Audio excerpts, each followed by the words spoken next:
viernes 24 de abril, en medio de la pandemia. Seguimos con la lectura del libro La locura de nuestro tiempo, del autor colombiano Mario Mendoza. Insomnio. Las primeras noches sin poder dormir uno se las atribuye al estrés, a las facturas sin pagar, a los problemas de pareja, a las crisis de la edad. Después, poco a poco, en la medida en que las noches en vela continúan y uno solo puede dormir 3 o 4 horas a pedazos, despertándose a cada rato, se empieza a sentir cierto pánico, cierta sensación de pesadilla que nos va hundiendo de mala manera en el marasmo de una realidad confusa. El primer síntoma es la irascibilidad. Todo el mundo nos parece torpe, lento, malvado a propósito, negligente, estúpido. Es como si la gente se hubiera puesto de acuerdo solo para molestarnos, para hacernos la vida imposible, para torturarnos.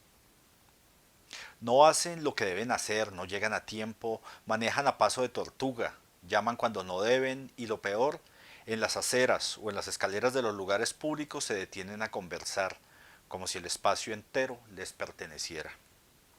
Después llega la paranoia. Mi novia se habrá visto en efecto como yo lo sospechaba con mi mejor amigo. Mi esposo no tendrá una amante, la amiga esa con la que suele reírse tanto por teléfono. Yo soy antipático, nunca les caí bien a los demás, por eso me detestan desde el primer saludo.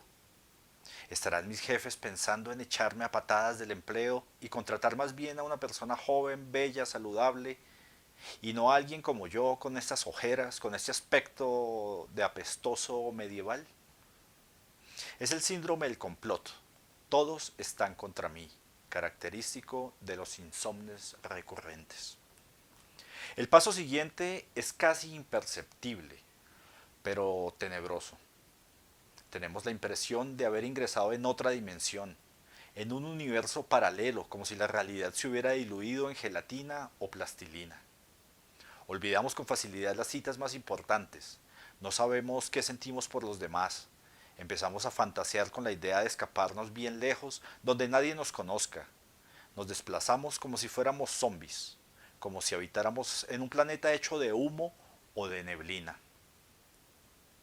En ese punto empezamos a sentir ya una cierta tristeza ligada a un aislamiento definitivo.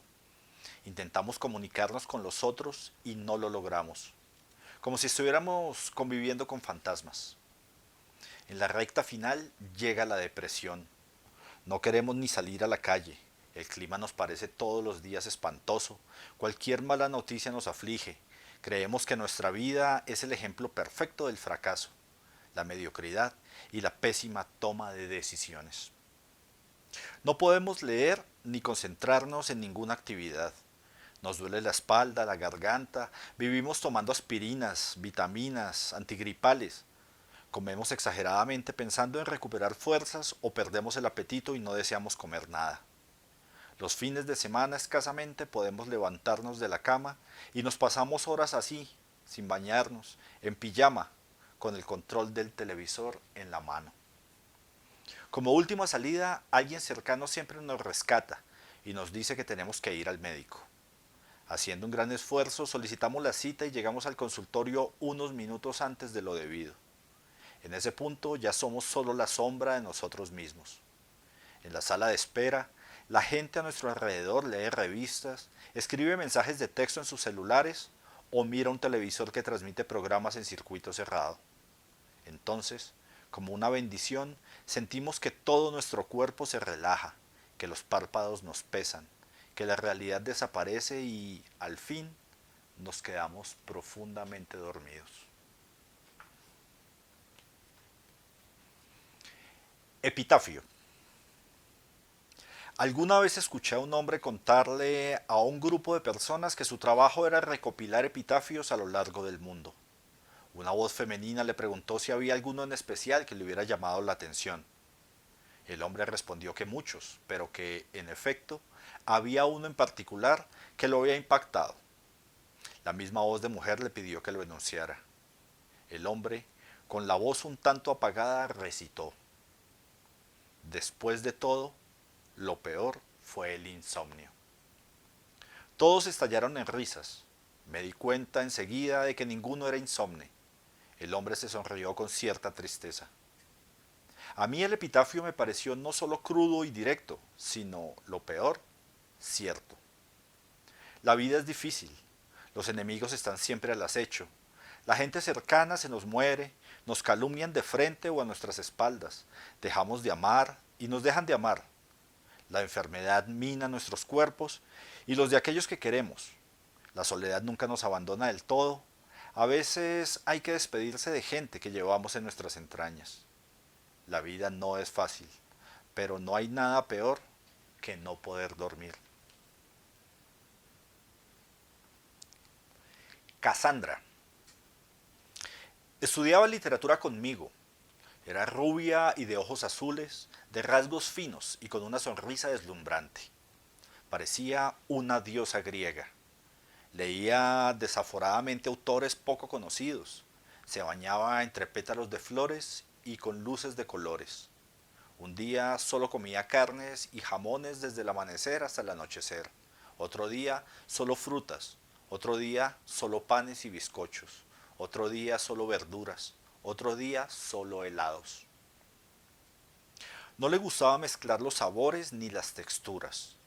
Iba por la calle y de pronto recordaba escenas vividas por ella en otros siglos, cuando se llamaba Cassandra o Jean Duval.